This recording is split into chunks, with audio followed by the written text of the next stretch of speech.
So I've been to the Carlisle of Lochalsh in Scotland. I've also travelled on the Cumbrian coastline in Wales. And I thought to myself, where is there a line in England that combines both the beauty of the mountains and the sea? Well, there can only be one, and it is the Cumbrian coastline.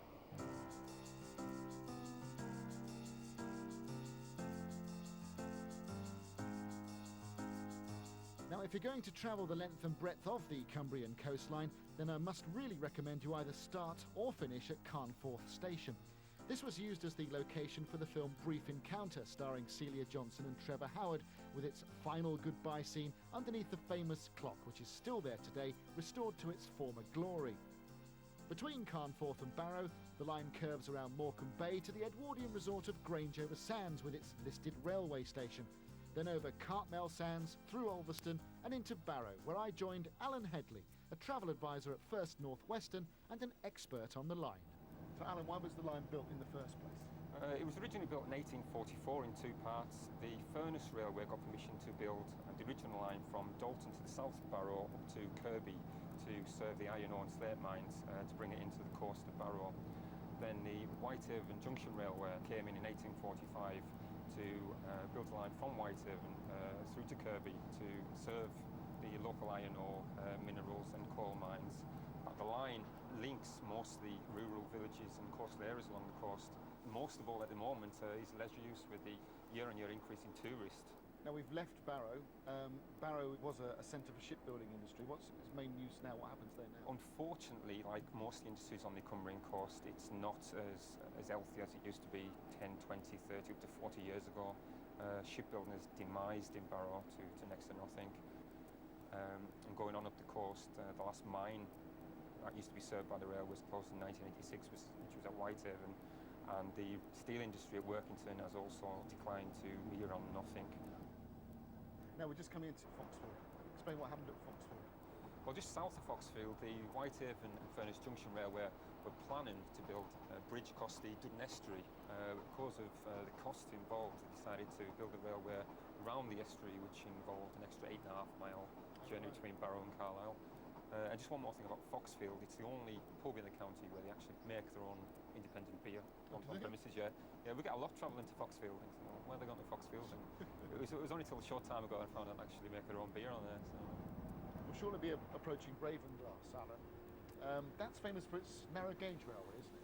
It is, yeah. It's called the Ratty locally. It was originally built in 1875 to transport hermatites from Boot to the coast, and it's just gone on to one of Cumbria's top tourist attractions at the moment.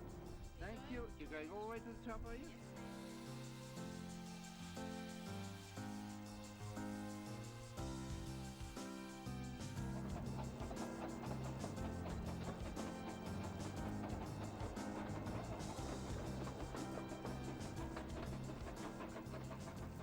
We've just gone past Sellafield. Quite a few engines were stationed in the depot there. Currently in the fleet, I've got class 20s, 33s, 37s and newly acquired 266s, I believe. How do British Nuclear Fuels and the railway work in conjunction with each other? The one main company, which is actually part owned by British Nuclear Fuels, is Direct Rail Services. They run flask tankers daily from Sellafield.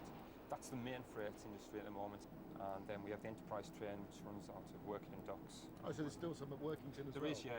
There's one that runs out of Workington Docks. One thing I do like about the line is the irony, I suppose you could say, between a nuclear power plant and the green power you have with these windmills up and down the coast. It's a mixed response from the local council community.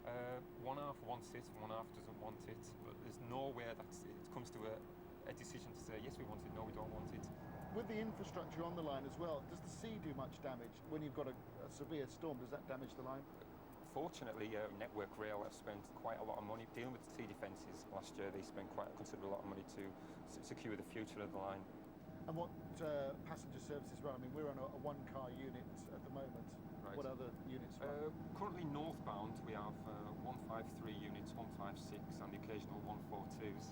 What's wrong with the 142? Well, I wouldn't have a full breakfast if you called this one a 142. Right, okay. So how would you sum up the Cumbrian coastline, Alan? Really, it's scenery. You You've got mountains, coast, beaches, historic towns and harbours. Its past history with its industry, its current freight use, so it's not just a passenger network. Close to the national park, I think it's just attractive in one. It's one scenic railway.